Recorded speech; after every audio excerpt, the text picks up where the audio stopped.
Welcome to the Not All Love and Light podcast. I'm your host, Romy Moreno, and today we have Natalie Pizarro, founder of Growing the Pizarros. Welcome. Thank you. How are you doing today? I'm doing great. I'm excited to be here. I'm excited to have you. You're the founder of Growing the Pizarros. Mm-hmm. What exactly is Growing the Pizarros? So Growing the Pizarros was established back in 2013. It was an opportunity for us to start blogging and blogging for infertility because my husband and I had been together already for quite some time. We've been together since 2003.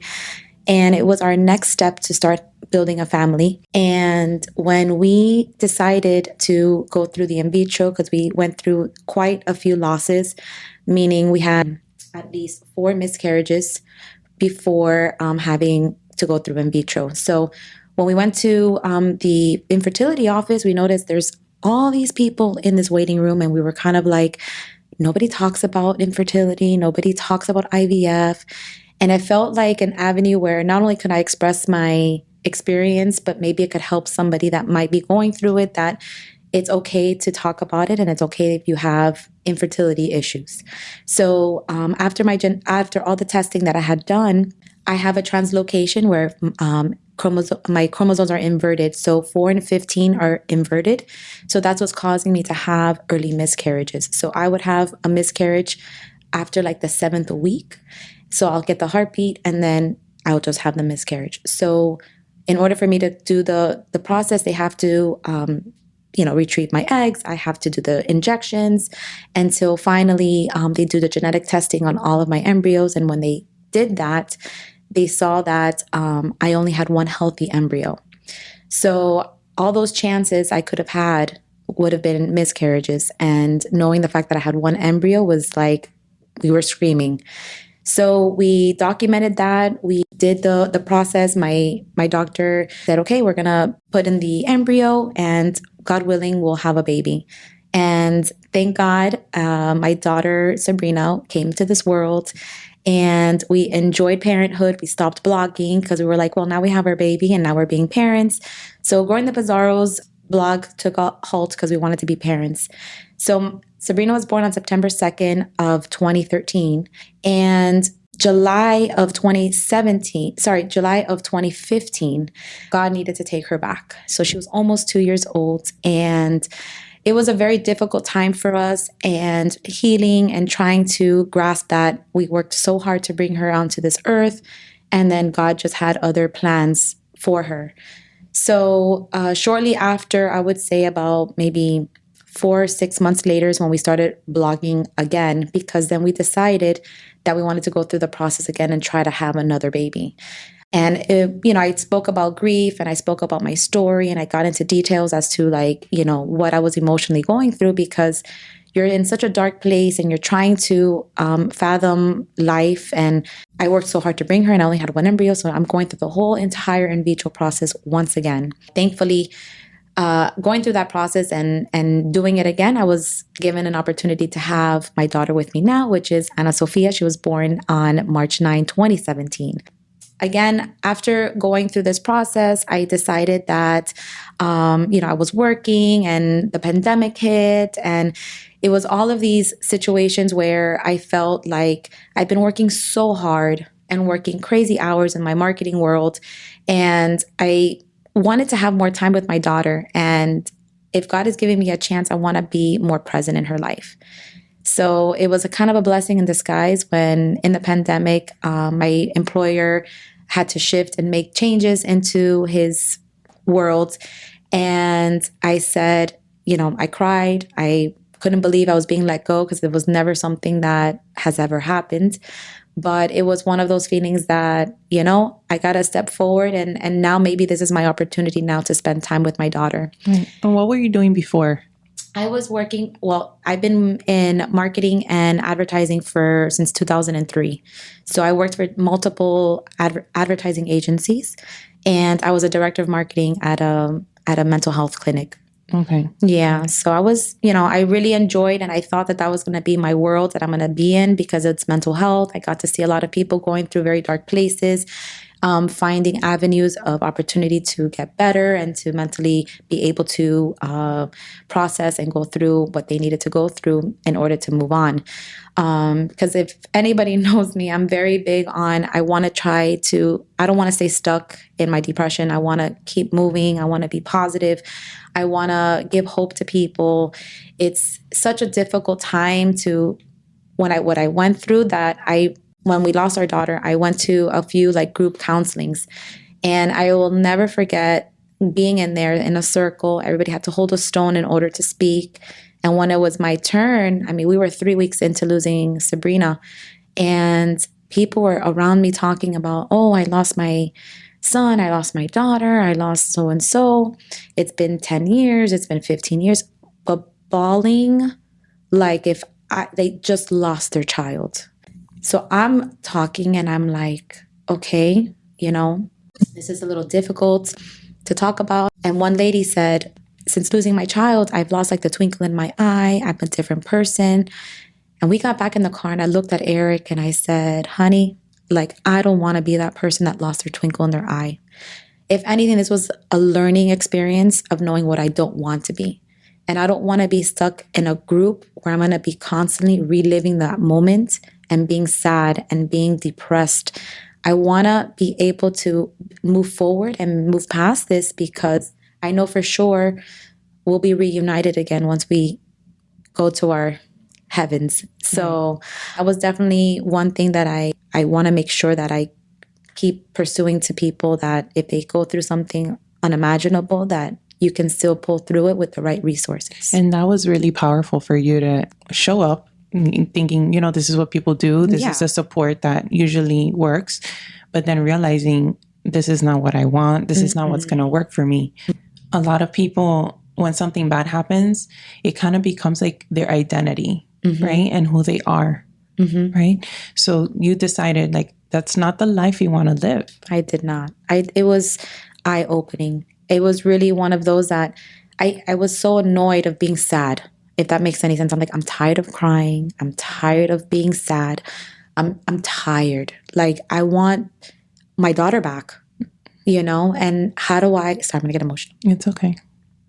And I said, why are you giving me this opportunity to bring her here and then take her? And I had to take the bigger step and say, like, no, I need to, I'm not alone. There's other families that have lost a child, and I want to be able to connect with them. And thankfully, I was able to connect with Betsy, with Better with Betsy, and other lost moms that have really given me that light of understanding of that there is a bigger God, there is a bigger opportunity. And I had very close friends at the gym at the time that invited me to their church. And I think that that's what turned me to really be more educated about God and heaven and being connected in that way. And all of the different signs that I would receive and all of the different messages I would feel, like it just opened up a bigger opportunity of knowing that, okay, she physically might not be here, but spiritually I feel her. And she's speaking to me through butterflies. She's speaking to me through other people that say, I saw this and thought of you. Or there'll be a random message and I was like, wow, that came from Sabrina. And then with my daughter now, there's so many extra connections that she has with her sister that she's never met, but has a special connection that I would rock her to sleep and she'll just look up and smile. And everything is like, no, because Sabrina is here and she's playing with me. Or, mommy, feel my heart. My heart is beating so fast. And I said, why? She goes, because Sabrina's in my heart. That's beautiful. So it's these feelings of like, I know that she's around, not physically, but I know she's around us constantly. Children have a higher way of like connecting to the spiritual world. Yeah. Animals and small little babies before they start realizing like real life and like have all these issues to like think about every day. So she really is playing with her sister and she really is feeling her sister. You know what I mean? Oh, definitely. So it's like a really beautiful thing. But I feel you on the messages. Like, my dad does it to me all the time. Right? Like it's all the time. And he loves to do it through mariachis. Like literally it's hilarious because he's just a mariachi lover and he does that and little things. And in those moments, it just doesn't make you feel so sad. Mm-hmm. It makes you feel kind of like warm. Exactly. Yeah, like, okay, I know. Like you're still here and I am going to be reunited with you. And when the time is right. Correct. So I've learned that, and it took a while. And going to church and listening to one of the pastors, Levi Lusko, and he also lost his daughter. And being a pastor, I mean, that doesn't happen to pastors. Like, you just think that doesn't happen to anybody. But this pastor went through that unimaginable as well and lost his daughter. And it just felt this amazing connection. And he put into my mind, it's like, we're just X amount of days closer to getting to them. It's not that they're away, we're getting closer to them. And I said, that's just a great way of like, we're like 365 days closer, instead of saying it's been 365 days that you haven't been with me. Right. And I loved that message because it's positive. It's feeling of like, yes, we're going to get reunited again, And I tell this a lot of people that it's a weird blessing. I was so scared about, death and not understanding that. But now I feel like what a blessing it is that I have my family and my daughter with me here on earth, but I also have a daughter waiting for me in heaven. And for me to be at peace and knowing that, like, it's going to be okay. I know that it's going to be hard on earth, but I'm going to be very happy in heaven whenever my time comes. Yeah. So I really like that message that your pastor said, because it is true. It's something to look forward to versus like something to like still be attached to, right? Or like think about like what could have been, how it could have been, like, oh my God, all of that could have, I've known people that have lost their children, and it's been years, like a lot of years, and it's just, they're still in it. Of course. I mean, everybody grieves differently. Right. And I think that processing that is going to be difficult, but I think it's the right resources and the right things to be connected with, and holding on to something to give you that arm to help you process it, right. So I had told you in previous before is that I got journals, I had books, I had group therapies. We did individual therapy and together therapy. Our family was part of Nico's Promise, which they reached out to families that have lost a child. And it's not just for the parents, it's for the grandparents, because not only they're grieving, they're grieving their grandchild and trying to figure out how to support their children. So they did group counseling together, which is beautiful. After doing therapy with our therapist, he brought up, oh, you can do EMDR, because there was times we could not drive without, like, if I'm alone, it's like, it was just a wind of trauma of just thinking of that day and what we went through. And then I feel like for my husband as well, like we just both felt like, oh my God, I can't even drive without him like grabbing my arm or grabbing my hand and then just like, and then releasing. And I remember telling the therapist, I'm like, I can't go every day without crying. I can't go without like thinking of this day. So he goes, well, let's try EMDR therapy. And I'm like, what the hell is EMDR therapy? And it's almost like a hypnosis. And the way he explained it to me was, it's like your trauma's in frontal of your brain. So it takes time and years for it to be filed back. How people say time heals, right? So I said, wait a minute, so you're going to fast forward my memory? Like, this is amazing. Like, I'm not going to be crying every 5 minutes. And he's like, well, it takes a few sessions. And I did a few sessions. My husband did a few sessions. And it's not something that you're like, you wake up and you're fine. You almost realize a day later, I didn't cry today. And you're like, wow, okay. And then more and more, you feel stronger. You feel better. You feel... So like, that's why, I mean, yes, it's been 7 years, but I also feel like, yes, time has healed, but I've also felt like people talking to me a year or two later, they're like, you're so strong. And I said, I'm probably strong because I have my faith and I did the therapy and the right tools to help me get grounded. Right. If that makes any sense. That makes 100% sense. Like, if you don't work on it, you're not going to get better with anything.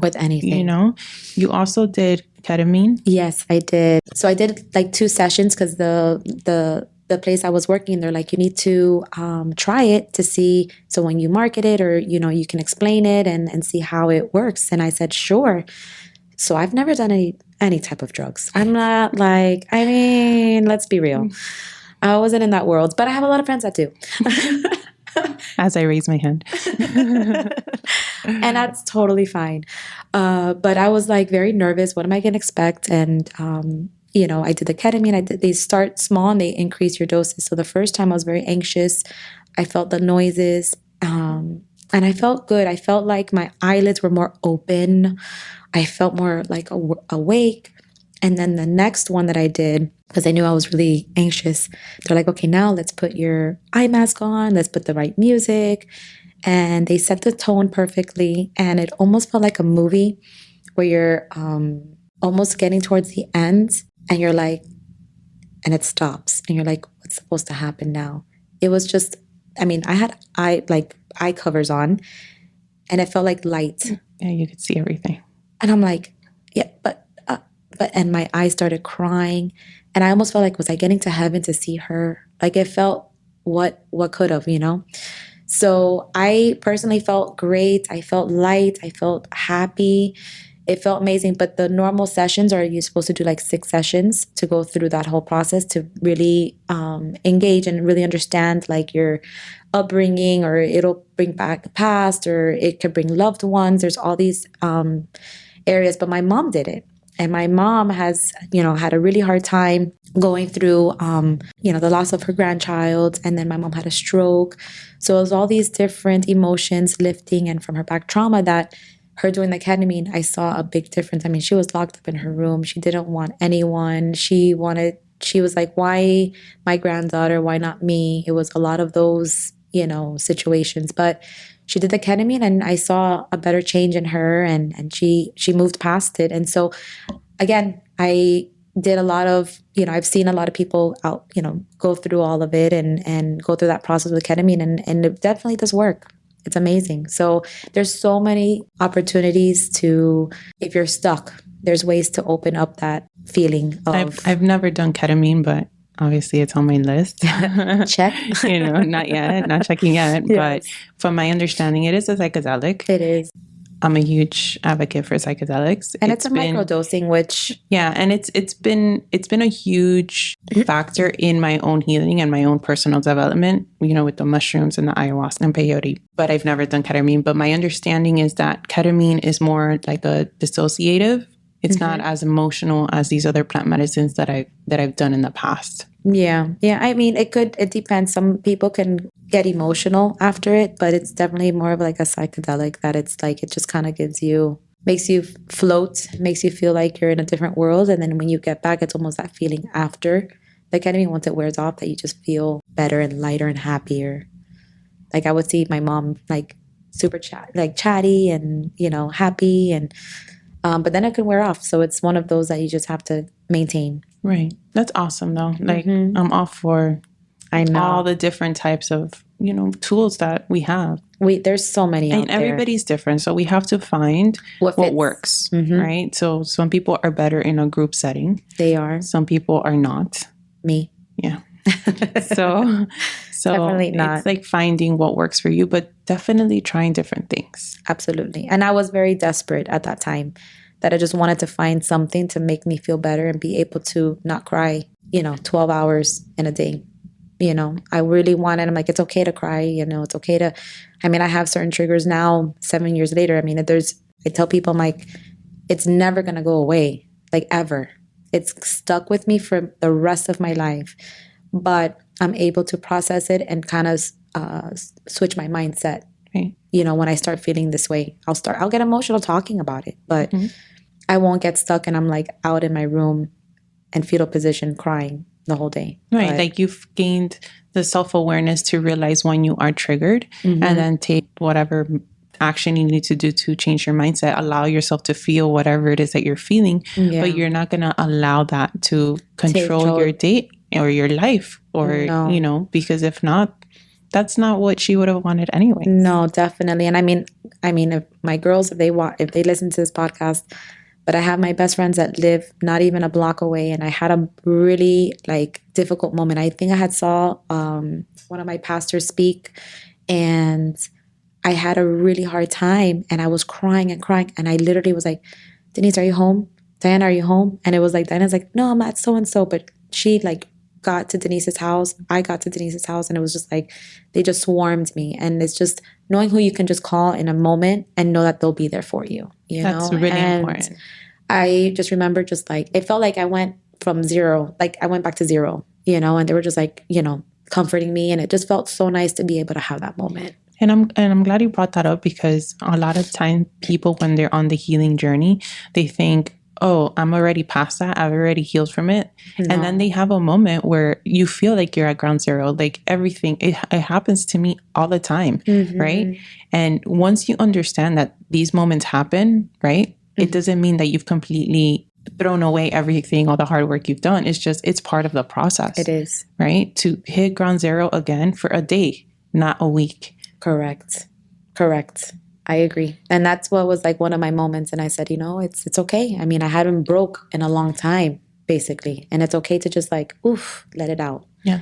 And that was a moment that I mean, it was recent. I would say not even 2 years ago or less. And it was a hard moment, but I was able to be with them. They got me through it, and I'm still here. I'm okay. And you started this blog to help other people. I did. But then you found that showing up to this blog was part of your healing. It was. And it's funny because when we started the blog, it was actually my husband that started writing the blog. So I had no say, not no say. I mean, I was going through it, but it was his writing and his perspective from a male perspective, seeing his wife go through this process. And he was able to explain like, what she's going through, and then like me going through like the anesthesia and like all the medications, and how it was being super loopy and funny. And so it was really cute seeing it from his perspective. But unfortunately, after she had passed and we were starting the blog, I decided that I'm going to start writing. And I didn't have an Instagram for Growing the Pizarros. I decided, I was with a friend of mine at my previous employer. And she's like, Nat, you should start a blog. Like, instead of like, because I didn't want to reopen my personal Instagram, because when I opened it publicly, like a lot of people were just digging deep into my history. And I just was like, I want to start fresh. And people that know my blog, they can just revert to it and know why I started the Instagram.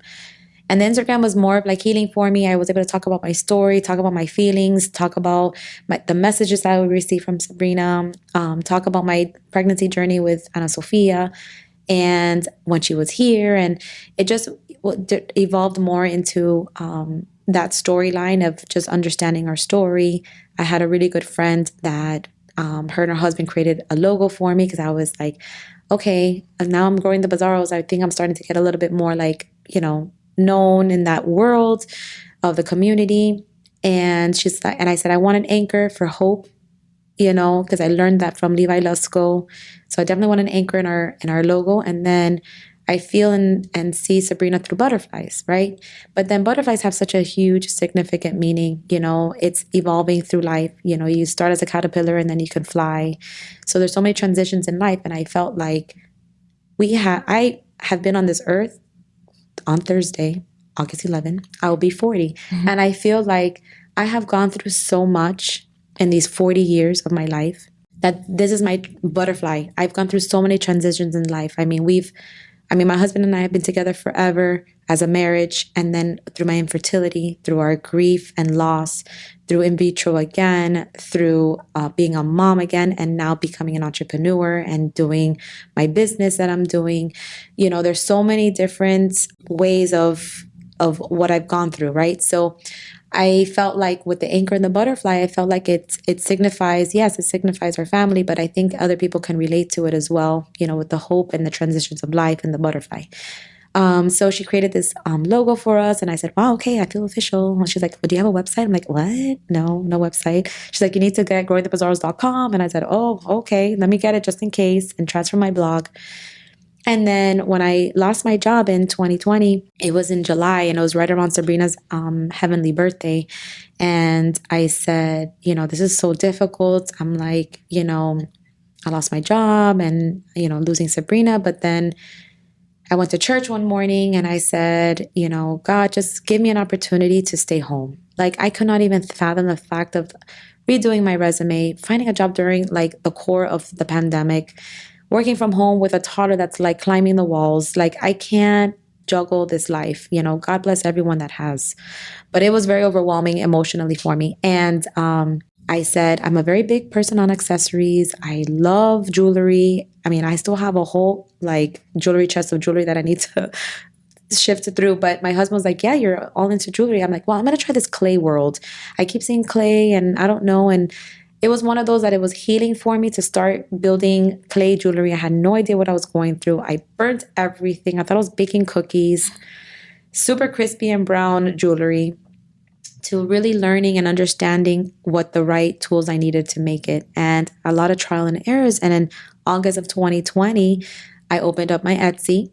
I had quite a few sales and I said, wow, la gente quiere, they want my jewelry. That's awesome. And I was tying a lot of my jewelry to like, you know, my purpose and my life and my daughters. So I was creating these certain pieces for it. And as I evolved, my husband was like, okay, you know, you can do this until like the end of the year. And then, yeah, you need to start looking for a job because this might not pay the bills. So I remember praying again to Jesus and I said, God, please, I love that I'm home and I'm present and I can be with my daughter and play and clay and bake and sell and be within the community. Just give me a salary that I'm able to at least be comfortable. Yeah, I'll cut back on certain things, not my nails. I got to do my nails every week or every 2 weeks. And sure enough, you know, we did that whole year and I was able to sustain my salary that I was comfortable with. And my husband said, if you're happy and people are connected to you with the story and with the jewelry, just keep doing it. And so my husband has been the biggest supporter and I call him my CFO because he does all my finances because I'm not good there. He's amazing though. Mr. Pizarro is amazing. Mr. GTP. Mr. GTP. So he's been a really, really great supporter. He built our website. He's really involved. He gets home from his real job to gluing back ends for me, building pieces, shipping and handling. And he knows how to sell too. He covers for you at these vendor markets. I've seen him. Yes, he will cover for me. He's amazing. Because I'm like, hello, we're like 2 peas in a pod. So whether it's me selling or you, it's going to be great. Mm-hmm. I go, just don't be trying them on because, you know, a little weird. But so that's what I feel like Growing the Pizarros has just grown, which I love Growing the Pizarros because it's so large of a way it can grow your faith through me. It can grow your journey through me, growing hope, growing faith, I mean, it just keeps growing. Like just keep throwing some water in there and grow. And I love the fact that my husband and we've made this as like a family pack and my niece wanting to be involved as well. And I just feel like this is just something that can just keep growing. I don't know where it's going to take me, but where I am right now has been such a fulfilling time.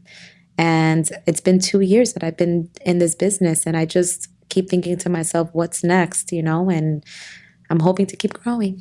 I think that your story is so inspirational and so amazing. And it could help a lot of people that, you know, are probably going through the same thing or even through some other type of trauma of like what they could do in order to get better. Yeah. So. Yeah, I'm working on having an area on my website to have like resources, right? Where resources that helped me or maybe that did not help me, but it's an avenue where you can go on my website and see what did I go through? What did I do to help me get through this loss? Because you might get a piece of my jewelry and you see the little card of what it talks about, but then you get curious and you may or may not know, you may know somebody, might be you or might be someone that you know that has gone through some type of loss. And I feel like there's no losses greater than the other because it's an individual situation.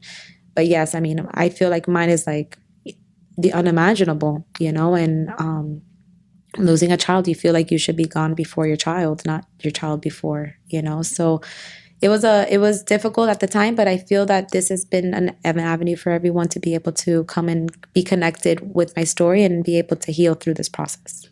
Definitely, for sure. So I know that in this process, you started going to church and dialing into your faith was a huge factor into your healing.